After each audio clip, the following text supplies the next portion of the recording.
అవునయ్యా లింగయ్య, కొత్తపట్నం కొత్త మేడవారి అబ్బాయి.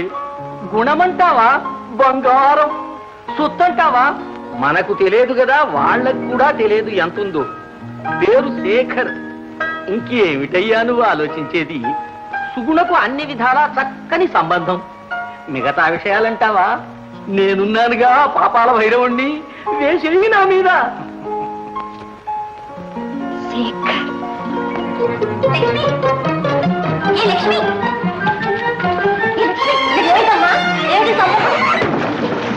అమ్మా అమ్మా పోమా, బంగారం లాంటి బిందె మునిగిపోయింది. పోనీ లేవే, పోతే పోయింది. ఈ రోజు పండుగే పండుగ. బిందేమిటి? నా మనసు ఎలా మునిగిపోయిందో సంతోషంలో తెలుసా? ఏమిటమ్మా ఆనందం? చూడవే, పూలు ఎలా విరగపుచ్చున్నాయి. కొయ్యవే, అన్ని పూలు కోసాయి. ఈ రోజు ఇల్లంతా పూలతో నింపేయాలి. ఏ శాస్త్రి గారు, ఎందుకైనా మంచిది ఓసారి ఫోటో తీసుకువెళ్ళి అమ్మాయికి చూపించి తీసుకొస్తా. అలాగే, అభ్యంతరం ఏముంది? ధారాళంగా చూపించు. అమ్మాయి సుగుణ, ఏనన్నా? ఇదిగో ఈ ఫోటో చూడమ్మా. అదేమిటమ్మా అలా సిగ్గుపడుతున్నావా?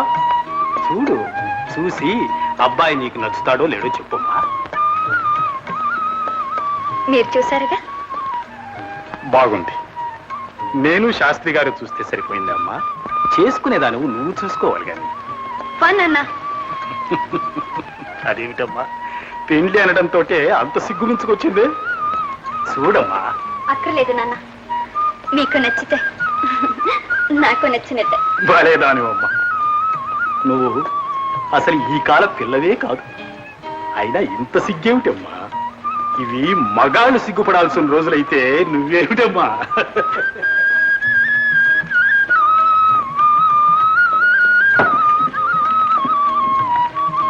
చూసావా, అనుకున్నది అనుకున్నట్టే చేశారు. అది ఎంత తొందరలో. మా పెళ్లికి వస్తావా నువ్వు? బొజ్జ నిండా గార్లు లడ్డులు పెడతాను, తిని నీ ఇష్ట ప్రకారం దూరు. ఓ, దానికే ఉన్నానుగా పాపాల భైరవుణ్ణి, వేసేయండి నా మీద. బేష్. సీతమ్మ గారు చూడండి, రేపు లేదు ఎల్లుండి దశమి శుక్రవారం, ముహూర్తం బ్రహ్మాండంగా ఉంది. ఇది దాటితే శూన్యమాసం, తర్వాత మీ సౌకర్యం. సౌకర్యానికి ఏముందిలేండి, జరిపించేద్దాం. శాస్త్రి గారు, ఒక రోజులో ఎలా వీలవుతుందండి? ఉన్నానుగా పాపాల భైరవుణ్ణి, వేసేయండి నా మీద. ఒక్కసారి మీరు ఇలా వస్తారా? అలాగే.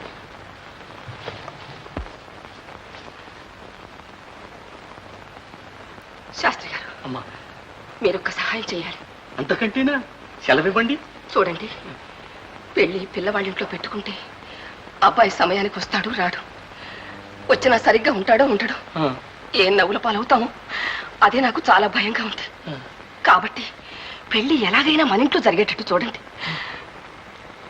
నా పరువు నిలబెట్టండి శాస్త్రి గారు. ఇంతే కదా, మీకేం భయం లేదు. ఉన్నానుగా పాపాల భైరవుణ్ణి, వేసేయండి నా మీద. లింగయ్య గారు, మరి మన ఊళ్ళో మశూచకం ఉన్నదంటున్నారు, నిజమేనా? మశూచకమా? మా ఊళ్ళోనా? నాకు తెలీదే. సరే, మీకెక్కడ తెలుస్తుందండి? ఇదిగో ఈ పత్రికలో చూడండి, తాటికాయంత అక్షరాలతో రాశారు, చదవండి. నాకు చెత్వారమయ్యా, అద్దాలు తీసుకురాలేదు, నువ్వే చదువు. దీనిలో ఏం రాశారంటే, ఆ ఊళ్ళో 10 రోజుల దాకా పెళ్లిళ్ళు, పేరంటాళ్ళు, ఉత్సవాలు మొదలైనవి జరగకుండా ఉండడం మంచిది అని రాశారు. అలాగా? మరి ఎలాగయ్యా? వేరే ముహూర్తం లేదంటున్నారే? ఉన్నానుగా పాపాల భైరవుణ్ణి, వేసేయండి నా మీద. పెళ్ళే చేసుకోవాలంటే ఊళ్ళే దొరకవా స్వామి? అంత కాకపోతే ఈ ఊళ్ళో, ఈ ఇంట్లో, ఇక్కడే పెళ్లి జరిపించవచ్చు. ఏ సీతమ్మ గారు, మీకేమైనా అభ్యంతరమా? అయ్యో, అదేమిటండి, బంగారంలా జరిపించండి, అంతకంటే కావాల్సిందే ఉంది.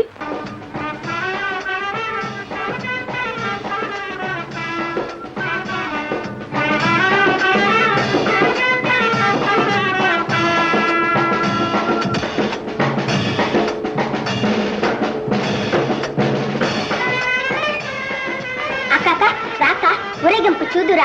ఊరేగింపు ఏమిటే చూసేది? రామ్మరా, అల్లుని చూదురా. అక్క చూడక్క, అబ్బా ఎంత బాగుందో. అక్క వచ్చేసింది, మన ఇంటి దగ్గరకు వచ్చేసింది. రా మరి రామా.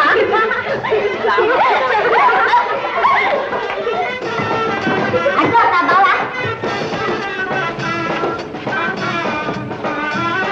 అదిగో అక్కడ కారులో.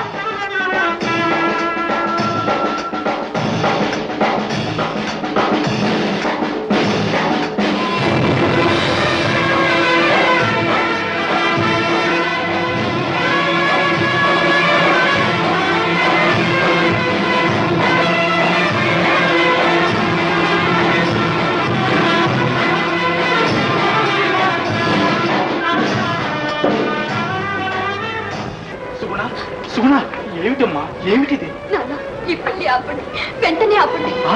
పెళ్లి ఆపటమా? అవును నాన్న, అంతా తలకిందులైపోయింది. అనుకున్నది ఒకటి, జరుగుతున్నది ఒకటి. నా ఆశలు నిరాశలైపోయాయి. వద్దు నాన్న, వద్దు, ఈ పెళ్లి వద్దు, ఆపండి. ఏమిటమ్మా ఏం జరిగింది? నాన్న పెళ్లి కొడుకు వారు కాదు నాన్న. ఆ? వారు కారా? ఏమమ్మా నీకేమన్నా మతిపోయిందా? ఎవరన్నా వింటే ఏమనుకుంటారు? మీకు తెలీదు నాన్న, పెళ్లి కొడుకే మారిపోయాడు. వారు కానే కాదు నాన్న. వారు వారు వారు ఎవరమ్మా వారు? వారే నాన్న, ఆనాడు మనతో రైలు వచ్చారే, మీకు వైద్యం చేశారే, మన ఇంట్లో ఒక్క పుట్టున్నారే వారు. వారు కాదు నాన్నయ్య, వారి అన్నగారు. నాన్న వారికి నేను మనసిచ్చాను, వారే అనుకున్నాను నాన్న.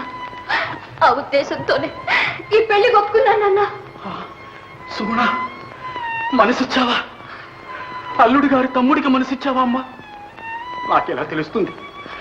ఒక్క మాట నాతో ముందుగా అనలేకపోయినావా? ఎంత పని చేశావమ్మా, ఎంత పని చేశావు! చివరికి ఫోటో కూడా తెచ్చి చూపించాలి. ఒక్కసారి చూడమని బ్రతిమాలుకున్నానే, చూడకుండా ముఖం తిప్పేసుకున్నావే. ఇందుకేనా? ఇంత ఘోరం జరగడానికేనా? ఇప్పుడు నన్ను ఏం చేయమంటావమ్మా, ఏం చేయమంటావు? నాన్న నీ తప్పేం లేదు నాన్న, అంతా నాది తప్పు. పేరు విన్నాను, పొంగిపోయాను. కన్న కలలని ఫలిస్తున్నాయనుకున్నాను. ఆ ఆనందంలో వారే నన్న నమ్మకంతో ఫోటో కూడా చూడలేకపోయాను. కానీ అన్నదమ్ముల పేర్లు ఒకటిగా ఉంటాయనుకోలేదు. భగవంతుడు నన్నింత అన్యాయం చేస్తాడని కలలో కూడా అనుకోలేదు నాన్న. నాన్న ఇప్పుడు మాత్రం మించిపోయింది ఏముంది? వెళ్ళండి, త్వరగా వెళ్ళండి, పెళ్లి ఆపసేయండి. ఎలా ఆపమంటావమ్మా? ఊరంతా తెలిసిపోయింది, చుట్టాలు పక్కాలంతా వచ్చారు, ముహూర్తం వేళ కూడా దగ్గర పడింది. ఈ స్థితిలో పీటల మీద పెళ్లి ఆపమంటావా సుగుణ? మనం మానం మర్యాద ఏం కావాలమ్మా, ఏం కావాలి తల్లి? నాన్న మర్యాద కోసం నా బ్రతుకునే బలిస్తారా? నా జీవితాన్ని నరకం చేస్తారా? తమ్ముడిని ప్రేమించి అన్నను పెళ్లి చేసుకుని ఈ ఇంట్లో నన్ను ఎలా బ్రతకమంటారు నాన్న? నాన్న నా పరిస్థితి ఒక్కసారి ఆలోచించండి. నా భవిష్యత్తు ఎంత భయంకరంగా ఉంటుందో ఆలోచించండి నాన్న.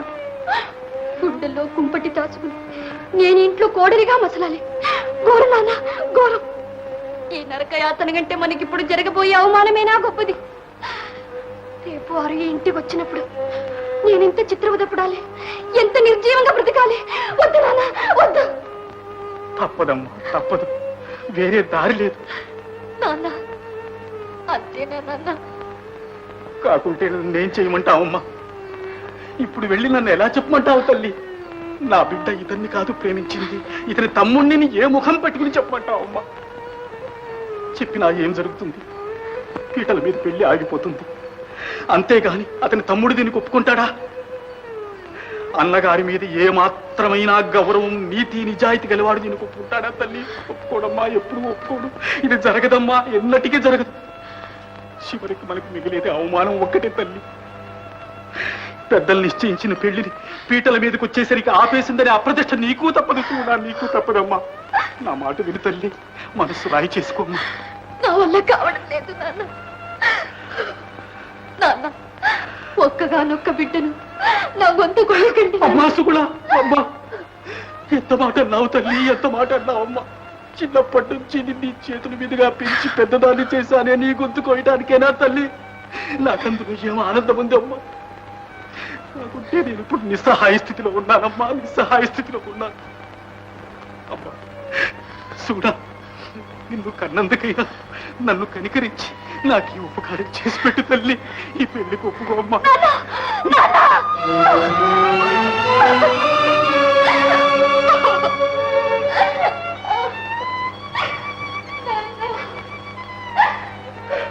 అమ్మా సుగుణ, ఇక బతికినంత కాలం బతకను. ముసలితనంలో నాకి తలవంపులు తెస్తావమ్మా. ఈ 4 రోజులు నలుగురిలో నన్ను తలెత్తుకుని బ్రతకని తల్లి.